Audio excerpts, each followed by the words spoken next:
Hello बच्चों, स्वागत है मेरे नए वीडियो में। और आज के इस वीडियो में हम लोग क्लास 12 मैथ एनसीईआरटी की बुक का एक्सरसाइज 13.2 के सवालों को हल करेंगे।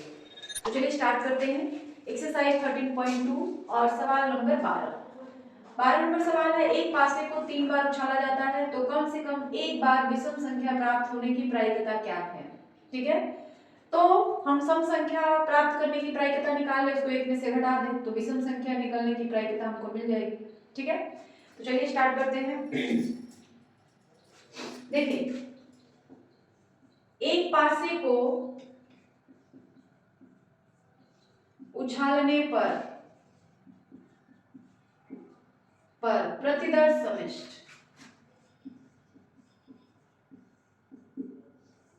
समिष्ट क्या हो जाएगा, S इज इक्वल टू 1 2 3 4 5 6।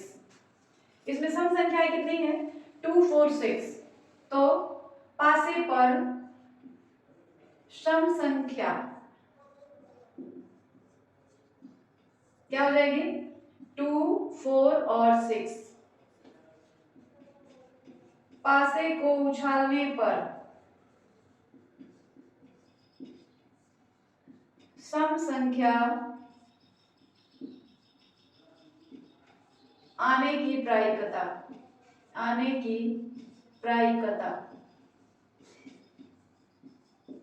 क्या हो जाएगी, इसकी संख्या 3 है और इसकी संख्या 6 है। तो ये टोटल कितने हैं, 6 नंबर्स हैं और ये टोटल कितने हैं, 3 नंबर्स हैं। तो सम संख्या आने की प्रायिकता क्या हो जाएगी, 3/6 1/2। पासे को 3 बार उछाला गया है, देख लीजिए लिखा गया है पासे को 3 बार उछालने पर। तो पासे को एक बार उछाला जाएगा तो सम संख्या आने की इतनी प्रायिकता है 1/2। 3 बार उछाला जाएगा तो पासे को 3 बार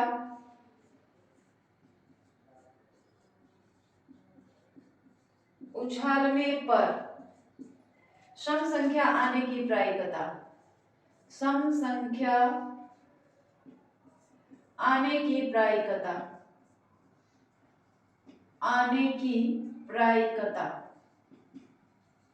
कितनी हो जाएगी, 1/2 पहली बार में, दूसरी बार में 1/2 और तीसरी बार में 1/2 यानी 1/8।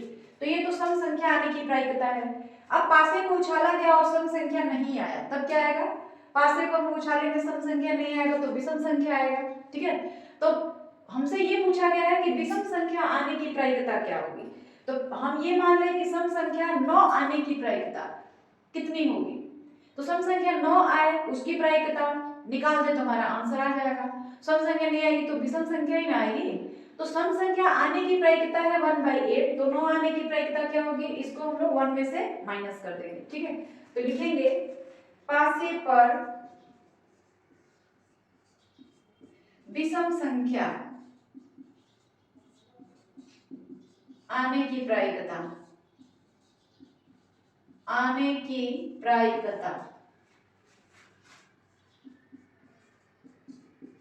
कितनी हो जाएगी, 1 - 1/8, क्योंकि 1/8 किसकी प्रायिकता, सम संख्या आने की प्रायिकता है। तो 9 आने की, सम संख्या 9 आए तो विषम संख्या ही आएगा। तो सम संख्या 9 आने की प्रायिकता 1 में से इसको माइनस कर देंगे तो ये आ जाएगा 7/8, यानी विषम संख्या आने की प्रायिकता कितनी हो जाएगी, 7/8। और ये हमारा क्वेश्चन नंबर 12 का आंसर हो जाएगा। कंप्लीट हो गया 12, कोई दिक्कत है, आगे बढ़ा जाए। 13 करेंगे। 13वां सवाल जो है क्या है, दो गेंद एक बॉक्स में बिना प्रतिस्थापित किए निकाली जाती हैं। बॉक्स में 10 काली और 8 लाल गेंदें हैं। तो प्रायिकता ज्ञात करें कि दोनों गेंदें लाल हो और दूसरी प्रथम गेंद काली और दूसरी गेंद लाल हो, एक काली तथा दूसरी लाल हो। ठीक है, तो इसकी प्रायिकता हम लोग कैसे निकालेंगे, देखिए पहले बॉक्स में टोटल कितनी गेंदें हैं, बॉक्स में कुल गेंदों की संख्या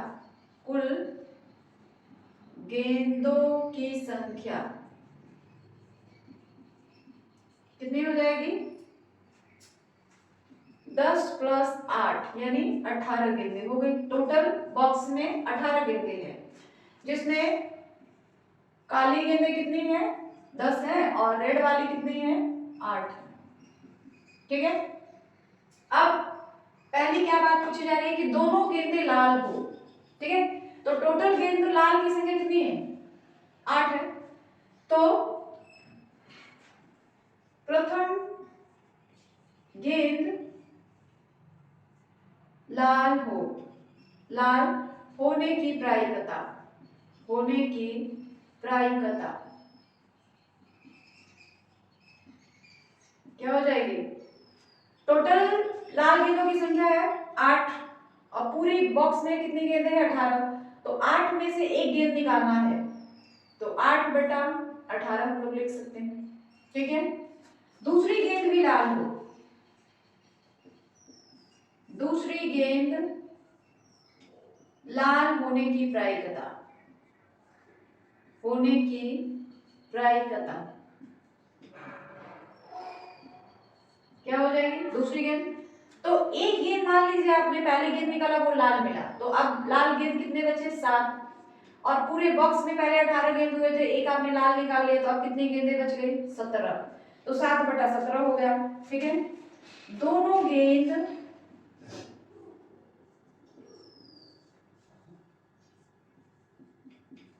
लाल होने की प्रायिकता, दोनों गेंद लाल होने की प्रायिकता कितनी हो जाएगी, 8/18 इंटू 7/17, 2 चौके 8, 2 9 18, 7 चौके 28 और 7 9 63, 9 1 9, 10 11 12 13 14 15। ये आपका पहले वाले का आंसर हुआ, मतलब इसका दोनों गेंद लाल होने की प्रायिकता। ये पहली बात हो गई, ये पहली वाली। दूसरी क्या है, प्रथम गेंद काली और दूसरी गेंद लाल हो, इसकी क्या प्रायिकता है। तो देखिए दूसरी, ये तो पहली थी ना, प्रथम गेंद काली, प्रथम गेंद काली होने की प्रायिकता, होने की प्रायिकता। तो आपके बॉक्स में तो टोटल 18 गेंदें हैं, तो नीचे तो 18 ही रहेगा। और काली गेंदों की संख्या कितनी है, काली गेंदों की संख्या देख लीजिए 10 है, तो ये 10/18 हो गया। इसको आप काट सकते हैं, 2 बचे 10, 2 9 18, ठीक है। अब दूसरी गेंद कैसी होनी चाहिए, तो दूसरी गेंद जो होनी चाहिए वो लाल होनी चाहिए। तो यहाँ पे हम लिखेंगे दूसरी गेंद लाल, लाल होने की प्रायिकता, होने की प्रायिकता। तो बैग में लाल गेंदें कितनी हैं, 8 है, लेकिन एक तो हमने पहले ही काली गेंद निकाल ली है, तो पूरे बक्से में कितने गेंद बच गए, 17। तो ये 17 हो जाएगा, ठीक है। अब दोनों नहीं, प्रथम गेंद, प्रथम गेंद काली और दूसरी गेंद, और दूसरी गेंद लाल होने की प्रायिकता, होने की प्रायिकता। दोनों को इक्टू कर देंगे, 5/9 और गुणा 8/17, तो कितना हो जाएगा, 5 8 40 और 17 9 153। तो ये दूसरे वाले पार्ट का आंसर हो जाएगा। तीसरा पार्ट क्या है, एक काली तथा दूसरी लाल हो, इसकी प्रायिकता। तो बॉक्स में से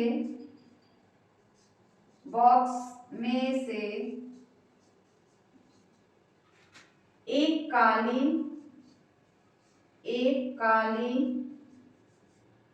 तथा दूसरी लाल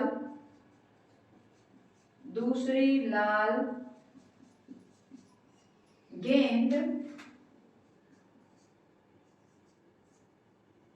RB और BR, इस तरह हो सकता है, प्रकार से निकाली जा सकती हैं, निकाली जा सकती हैं।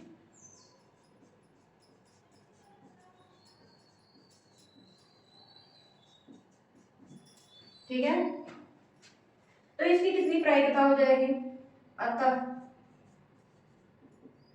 प्रोबेबिलिटी ऑफ क्या आरबी, जैसे पहला अगर लाल है तो दूसरा क्या होगा? काला होगा, और पहला अगर काला है तो दूसरा क्या होगा? लाल होगा।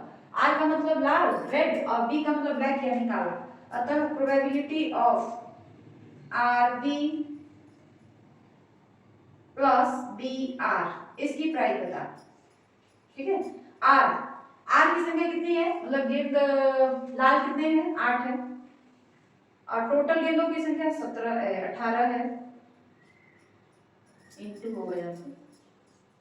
अब पहले तो आपने 18 में से एक लाल गेंद निकाल ली, अब दूसरी काली गेंद निकालनी है, तो काली गेंदों की संख्या कितनी है? 10 है। और उस पूरे बक्से में कितने गेंद बचे हैं? पहले तो 18 थे, एक हमने लाल गेंद निकाल लिया, तब कितने बचे? 17 प्लस पहली काली गेंद है, तो काली गेंद की संख्या कितनी है? 10, और टोटल बॉल 18। अब हमने एक काली गेंद निकाल लिया, तो बॉक्स में कितने गेंद बच गए? 17। अब लाल गेंदों की संख्या कितनी है? 8। ये हो जाएगा 8/17। ठीक है, इसको हम हल कर देंगे, क्या हो जाएगा? 2 चौके 8, दोनों 18, इसको 2 चौके 8, दोनों 18, ये हो जाएगा 40/153 प्लस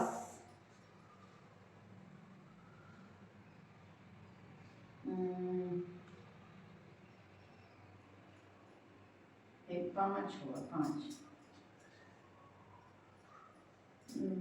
5 अट्ठे 10 चौके 40, और ये हो जाएगा 5 अट्ठे 40, 10 चौके 40, 5 अट्ठे 40।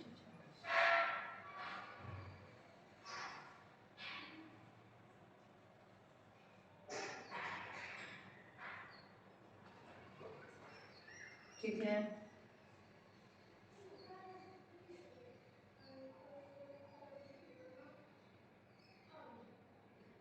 दस चौके 40 और 53, फिर इसको 40 53 153, दोनों का एलसीएम लेंगे, दोनों का एलसीएम लेंगे तो कितना आ जाएगा? 153 और 40 40 कितना आ जाएगा? 80। तो ये हमारा तीसरे नंबर सवाल का आंसर हो जाएगा। ठीक है, तो देखिए ये पहला सवाल है,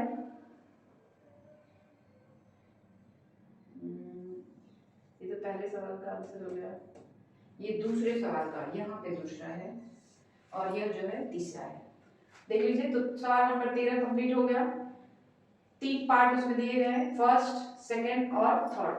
तीसरी जो है बॉक्स में से एक काली तथा दूसरी लाल गेंद निकालने की कितने प्रकार से निकाले जा सकते हैं? आरबी या डीआर प्रकार से निकाला जा सकता है। अतः इनकी प्रायिकता, तो आर मतलब 8/18, एक गेंद आपने निकाल लिया, तो टोटल बैग में 17 गेंद बच गए, उसमें से आपको 10 काली गेंदें हैं, तो 10/17 प्लस आपने एक काली गेंद निकाल लिया 10/18 तरीके से, तो एक लाल गेंद कैसे निकालेंगे? 8/17 तरीके से। अब इन दोनों को हम हल कर देंगे, हमारा आंसर आ जाएगा 80/153।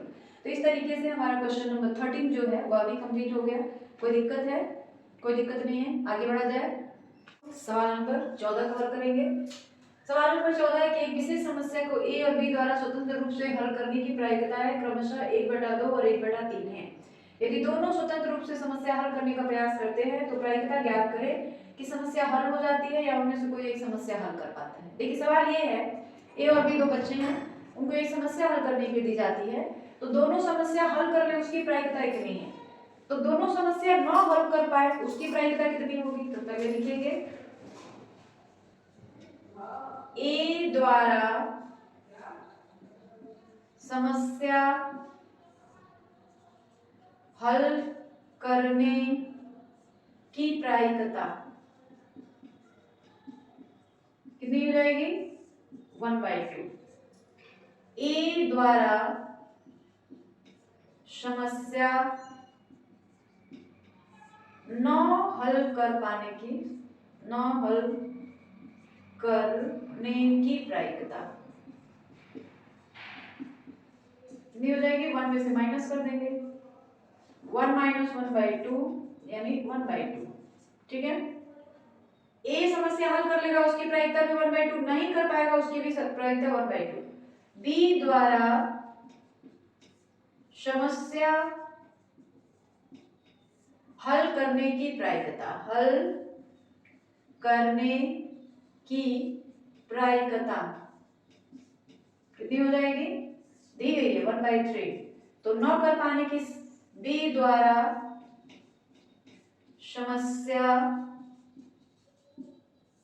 न हल करने की प्रायिकता कितनी हो जाएगी, एक में से घटा देंगे इसको, 1 माइनस 1/3 यानी 2/3। दोनों समस्या हल कर ले, ए पहला क्या समस्या हल हो जाने जाती है उसकी प्रायिकता, ए और बी द्वारा समस्या हल हो जाती है, इसकी कितनी प्रायिकता है पूछी जा रही है, ए और बी द्वारा समस्या न हल कर पाने की प्रायिकता, कर पाने की प्रायिकता, तो समस्या न हल कर पाए इसकी कितनी प्रायिकता होगी। तो ए द्वारा समस्या न हल करने की प्रायिकता है 1/2 और बी द्वारा न हल कर पाने की प्रायिकता है 2/3, तो दोनों हो गया कितना 1/3। ठीक है, तो ए और बी द्वारा समस्या न हल कर पाने की जो प्रायिकता है वो है 1/3। तो ए और बी द्वारा समस्या हल कर पाने की प्रायिकता कितनी होगी, ए और बी द्वारा समस्या हल कर पाने की प्रायिकता, हल कर पाने की प्रायिकता, ये तो 1/3 हमने निकाला है न कर पाने की प्रायिकता। अब समस्या को हल कर ले, ए या बी दोनों द्वारा हल कर दिया, इसकी प्रायिकता कितनी होगी 1 माइनस 1/3 यानी 2/3। तो समस्या हल हो जाए, चाहे ए हल करे चाहे बी, समस्या हल हो जाए, इसकी कितनी प्रायिकता होगी, तो 2/3। न हल कर पाने की प्रायिकता है 1/3, तो हल कर पाने की समस्या क्या प्रायिकता क्या हो जाएगी, 1 में से 1/3 को माइनस कर देंगे। इतनी बात समझ आ गई। अब दूसरा, उसमें से कोई एक समस्या हल कर लेता है, तो दूसरा देखिए, अगर ए समस्या हल कर लेगा तो जाहिर सी बात है बी नहीं कर पाएगा, बी डैश। अब हम लोग डायरेक्ट लिखेंगे अभिष्ट प्रायिकता, अभिष्ट प्रायिकता, ये ए मतलब ये हल करने की प्रायिकता है तो ए डैश हल न कर पाने की, बी अगर हल करता है तो बी डैश न कर पाने की। ठीक है, अभिष्ट प्रायिकता दूसरे की बात की जा रही है।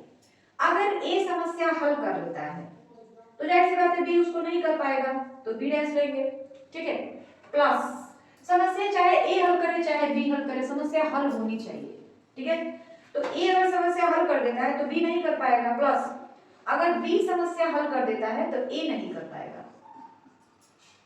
ठीक है, तो ए समस्या हल कर पाने की प्रायिकता कितनी है 1/2, बी समस्या न हल कर पाए उसकी कितनी प्रायिकता है 2/3, प्लस बी हल करने की प्रायिकता कितना है 1/3, ए न कर पाए उसकी कितनी प्रायिकता है तो 1/2। तो ये कितना हो जाएगा 2 2 कैंसिल, 1/3 प्लस 1/6 यानी कितना हो गया, एलसीएम हो गया 6, 2 प्लस 1 यानी 3/6 यानी 1/2। तो उनमें से कोई एक समस्या हल कर लेता है, इसकी कितनी प्रायिकता होगी, इसकी प्रायिकता होगी 1/2। तो इस तरीके से हमारा क्वेश्चन नंबर 14 भी कंप्लीट हो गया। देख लीजिए, कोई दिक्कत कोई परेशानी नहीं, आगे बढ़ा जाए। नंबर 15 को हल करेंगे और सवाल नंबर 15 क्या है, ताश के 52 पत्तों की एक सुव्यवस्थित गड्डी में से एक पत्ता या छिद्रिया निकाला जाता है, निम्नलिखित में से किन दशाओं में घटना ई तथा एफ स्वतंत्र है। देखिए, तीन बातें यहाँ पे दी गई हैं, ई और एफ अलग अलग घटनाएं दी गई हैं, आपको बताना है कि किस केस में, पहले वाले में, दूसरे वाले में या तीसरे वाले में जो घटना है वो स्वतंत्र है। आपको चेक करना है कि किस किस केस में घटना स्वतंत्र है, ई और एफ। ठीक है, सबसे पहले हम लोग ये जान ले कि जो ताश की गड्डी होती है उसमें 52 पत्ते होते हैं, 26 पत्ते काले होते हैं और 26 पत्ते जो होते हैं लाल होते हैं, 4 बादशाह होते हैं, 4 बेगम होते हैं, 4 गुलाम होते हैं और एक इक्का होता है। ठीक है, तो चलिए स्टार्ट करते हैं। देखिए पहले वाले केस में ई निकाला गया पत्ता हुकुम का हो तो ताश की गड्डी में पत्तों की संख्या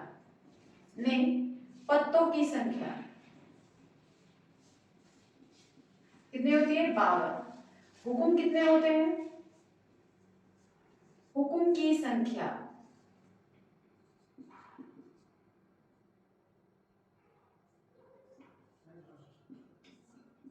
13, ये 52 है। ठीक है, तो ई क्या है?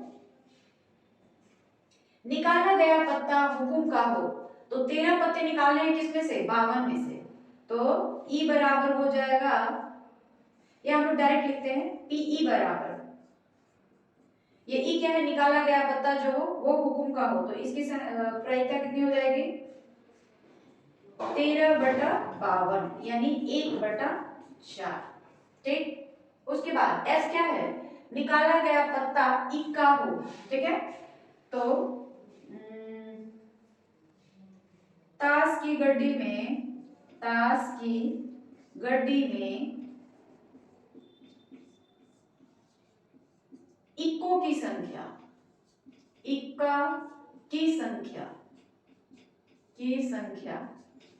इक्का में उसमें ए लिखा रहता है, इसकी संख्या 4 होती है 52 पत्तों में से। तो पी एफ बराबर, ये एफ हो गया, पी एफ बराबर कितना हो जाएगा? 4/52। ठीक है, अब जो हुकुम की संख्या 13 होती है, जो हुकुम वाले पत्ते होते हैं उनकी संख्या 13 होती है, उसमें से एक पत्ता जो होता है ना वो इक्का का होता है। ठीक है, तो एक ऐसा पत्ता जो हुकुम भी हो और इक्का भी हो, तो हम लोग लिखेंगे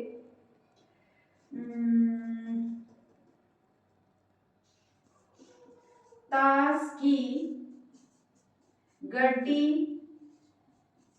में हुकुम का एक इक्का होता है,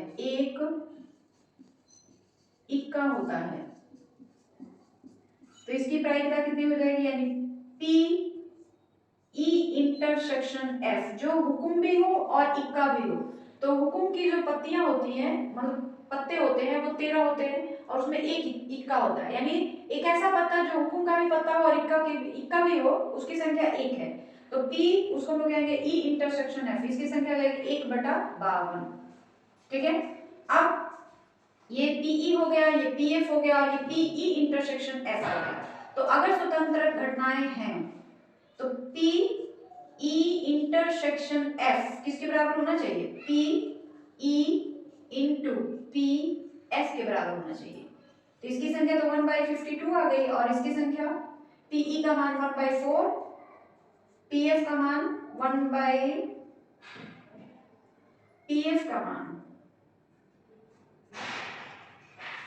1/4/52 है ना, तो इसको हम लोग काट के थोड़ा छोटा कर सकते हैं। 4 से काटेंगे 13 बार में, तो ये हो गया 1/13, यानी यह भी कितना आ गया? 1/52। अतः ई और एफ स्वतंत्र घटनाएं हैं,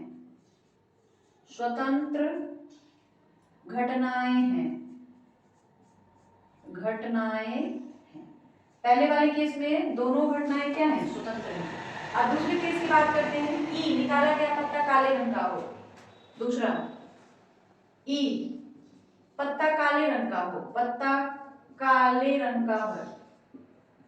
का हो, इसकी संख्या कितनी हो जाएगी? 26। कुल पत्तों की संख्या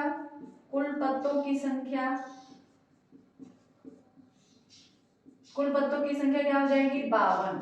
तो प्रोबेबिलिटी ऑफ ई कितना हो जाएगा? 26/52 यानी 1/2।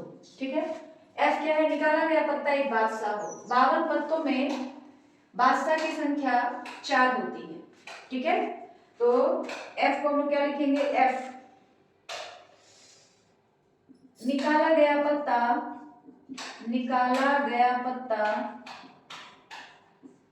बादशाह हो, तो बादशाह की संख्या तो 4 होती है पूरे पत्ते में, तो पी एफ बराबर हो जाएगा 4/52 यानी 1/13। ठीक, अब पीई इंटरसेक्शन एफ, एक ऐसा पत्ता देखिए जो काले रंग का भी हो और बादशाह भी हो। तो काले रंग के पत्तों में 2 बादशाह होते हैं और टोटल पत्तों की संख्या हो गई 52, तो इसकी संख्या कितनी हो जाएगी 2/52, 2/52 यानी 1/26। अब अगर ई और एफ स्वतंत्र घटना होंगे तो क्या होगा, यदि ई और एफ स्वतंत्र घटनाएं हो तब पी ई इंटरसेक्शन एफ बराबर पीई इंटू पी एफ होना चाहिए। ठीक है, तो करके देखते हैं। पीई इंटरसेक्शन एफ का मान आ रहा है 1/26 और इधर पीई का मान आ गया है 1/2 और पीएफ का मान आ गया है 1/13, तो यह भी आ गया 1/26 यानी अतः ई और एफ स्वतंत्र घटनाएं हैं, आगे बात समझ में। अब हम लोग तीसरा वाला पार्ट कर लेते हैं, देखते हैं तीसरा क्या है। तीसरा देखिए, ई क्या है, निकाला गया पत्ता एक बादशाह हो। अब एक बादशाह हो तो बादशाह की संख्या उसमें 4 होती है, तो 4 बादशाह को 4 तरीके से हम लोग निकाल सकते हैं। तो इसके लिए क्या होगा, ई बराबर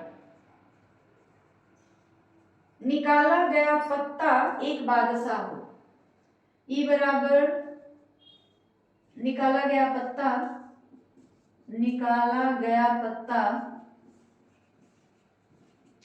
एक बादशाह हो। तो पास की जो गड्डी होती है उसमें बादशाह की संख्या कितनी होती है,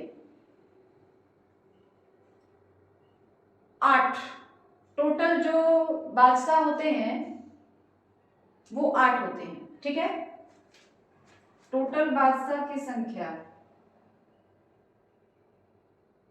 4 होते हैं। बादशाह 4 होते हैं और 4 बेगम होती हैं और 4 ही गुलाम होते हैं। ठीक है, तो यहाँ पे ई निकाला गया पत्ता जो हो वो क्या हो, एक बादशाह हो। तो बादशाह की संख्या कितनी होती है, ये सवाल लग रहा है कुछ गड़बड़ है, देखना पड़ेगा सवाल। निकाला गया पत्ता एक बादशाह या बेगम है, एक बादशाह या, यहाँ पे लिखते हैं बादशाह या बेगम हो। ठीक है, अब बताना है आपको।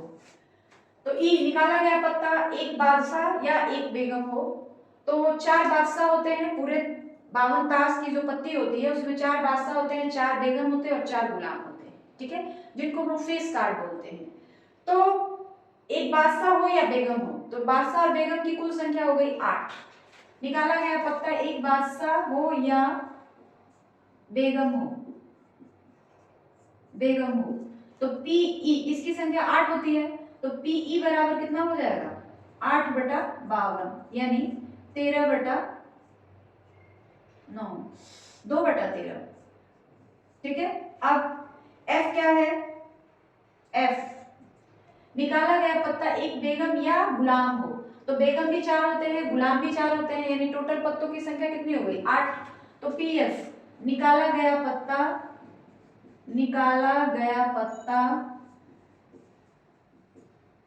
एक बेगम या गुलाम हो, तो पीएफ बराबर भी हो जाएगा 8/52। ठीक है, यानी 2/13। अब ई और एफ में क्या चीज कॉमन है जो दोनों में हो, तो देखिए ई क्या है, निकाला गया पत्ता एक बादशाह हो या एक बेगम हो, यानी वो पत्ता बादशाह का भी हो सकता है या फिर बेगम का भी हो सकता है। और एफ में क्या है, निकाला गया पत्ता एक बेगम हो या गुलाम हो। दोनों में ई और एफ में क्या चीज कॉमन मिल रहा है, दोनों में हमको 4 पत्ते कॉमन मिल रहे हैं, वो भी किसका, बेगम का। तो ई इंटरसेक्शन एफ, ई इंटरसेक्शन एफ, देखिए इसमें भी बेगम आ रही है जिसकी संख्या 4 होती है, और इसमें भी बेगम आ रही है जिसकी संख्या 4 होती है। तो ई इंटरसेक्शन एफ की संख्या हो गई 4। तो पी ई इंटरसेक्शन एफ कितने हो जाएंगे, 4/52 यानी 1/13। अब देखना है कि क्या ये दोनों बराबर हैं।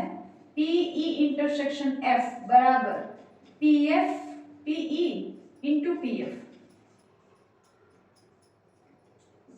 पीई का मान 2/13, पीएफ का मान 2/13 और इसका मान 1/13। क्या ये दोनों बातें बराबर हो रही हैं? नहीं, 4/169। अतः ई और एफ स्वतंत्र नहीं है, स्वतंत्र नहीं है, स्वतंत्र नहीं है।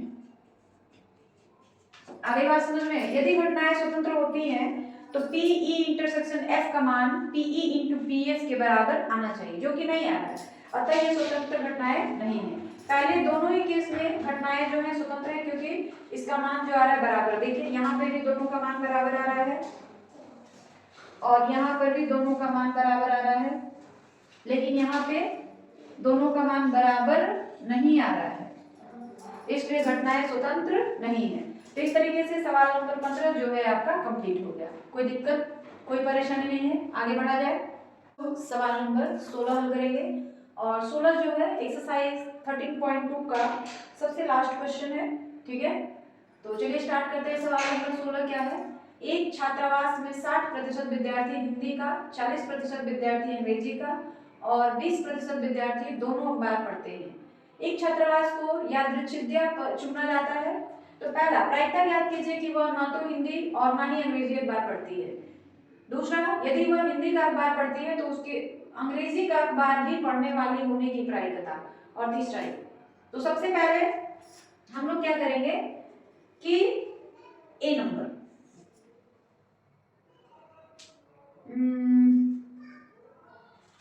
60% विद्यार्थी जो है हिंदी का अखबार पढ़ते हैं। तो 60% विद्यार्थी हिंदी का अखबार पढ़ते हैं, तो इसको हम लोग ऐसे लिखेंगे P H, H for Hindi 60%, यानी 0.6 मान लीजिए। फिर पी ई का मतलब अंग्रेजी 40%,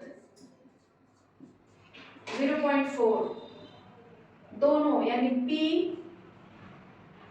ई इंटरसेक्शन एच इसका है 20%, यानी 0.2। ये दिया गया, ठीक है।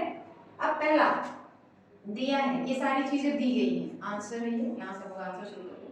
दिया हुआ ये सारा चीज। पहला, प्रायिकता ज्ञात कीजिए कि वह न तो हिंदी और ना ही अंग्रेजी अखबार पढ़ती है। देखिए पहले तो हम लोग ये निकाले कि कितने लोग ऐसे हैं जो हिंदी और अंग्रेजी दोनों का अखबार पढ़ते हैं। फिर उसको 1 में से घटा देंगे तो हमको पता चल जाएगा कि कितने लोग ना तो हिंदी का अखबार पढ़ते हैं और ना तो इंग्लिश का अखबार पढ़ते हैं। तो हम लोग पहले निकालेंगे P E intersect union H, दोनों का अखबार जो पढ़ रहे हैं उनकी संख्या हम लोग निकाल लेते हैं। तो P E plus P H minus P E intersection H या एच इंटरसेक्शन ई, कुछ भी हो सकता है। पीई का मान 0.4, पीएच का मान 0.6, इसका मान 0.2, ठीक है। इन दोनों को हम लोग जोड़ देंगे, तो जोड़ेंगे तो हमको क्या मिल जाएगा 1 माइनस 0.2। अब 1 में से 0.2 कैसे घटाएंगे? तो 0.2 ऐसे घटा देंगे। 10 में से 2 गया 8, 0.8, यानी इसकी वैल्यू कितनी आ जाएगी 0.8, ठीक है। अब ये मान आया किसका? आया है कि जो लोग, मतलब उनकी प्रायिकता आई है जो हिंदी और अंग्रेजी दोनों का अखबार पढ़ते हैं, उनकी प्रायिकता ये आई है 0.8। जो हिंदी भी पढ़ते हैं और अंग्रेजी का भी अखबार पढ़ते हैं उनकी प्रायिकता 0.8 है। हमको निकालना क्या है? प्रायिकता ज्ञात कीजिए कि वह न तो हिंदी और ना ही अंग्रेजी का अखबार पढ़ते हैं। ये तो हमने निकाला है कि वो हिंदी और अंग्रेजी दोनों का अखबार पढ़ते हैं। निकालना है कि ना तो हिंदी का अखबार पढ़ते हैं और ना ही अंग्रेजी का, तो इसको हम लोग 1 में से क्या कर देंगे माइनस कर देंगे, यानी इसको हम लिखेंगे किस तरह से, P E यूनियन H का dash is equal to 1 minus 0.8 यानी 0.2। ये पहले का आंसर हो जाएगा, ठीक है। दूसरा, यदि वह हिंदी का अखबार पढ़ती है तो अंग्रेजी का अखबार भी पढ़ने वाली होने की प्रायिकता। तो दूसरे वाले के लिए आपको बी नंबर डायरेक्टली हमको निकालना है। पी हिंदी का अखबार पढ़ती है तो उसके अंग्रेजी का भी अखबार पढ़ने वाली होने की प्रायिकता। अंग्रेजी का अखबार पढ़ने वाली होनी चाहिए, ये तो कंफर्म है कि वह हिंदी का अखबार पढ़ती है, ये तो कंफर्म है कि वो जो है हिंदी का अखबार पढ़ती है, एकदम जरूरी है। लेकिन अंग्रेजी का अखबार भी पढ़ने वाली होनी चाहिए, इसके लिए हम निकालेंगे E/H, क्योंकि H जो है ना, ये घटना जो है पहले घट चुकी है, कंफर्म हो चुकी है। अभी हमको E के बारे में कंफर्मेशन नहीं है, लेकिन H, ये जो भी लड़की है वो हिंदी का अखबार पढ़ती ही पढ़ती है, बस हमको इसकी प्रायिकता निकालना है कि वो अंग्रेजी का अखबार पढ़ने वाली होनी चाहिए, ठीक है। तो इसके लिए हमारे पास फॉर्मूला क्या आएगा, P E intersection H by PH, ठीक है। तो E इंटरसेक्शन H का मान हमारे पास मिला हुआ है 0.2 by PH 0.6, पॉइंट कैंसिल, 2 1 2, 2 3 6 यानी 1/3, ठीक है। और C वाला हम लोग यहाँ से कर देते हैं, C यदि वह अंग्रेजी का अखबार पढ़ती है, ये तो कंफर्म हो गया कि वो अंग्रेजी का अखबार पढ़ती है, लेकिन अभी तक ये नहीं कंफर्म हुआ है कि वह हिंदी का भी अखबार पढ़ती है। हमको प्रायिकता निकालनी है कि वह हिंदी का भी अखबार पढ़ने वाली होनी चाहिए।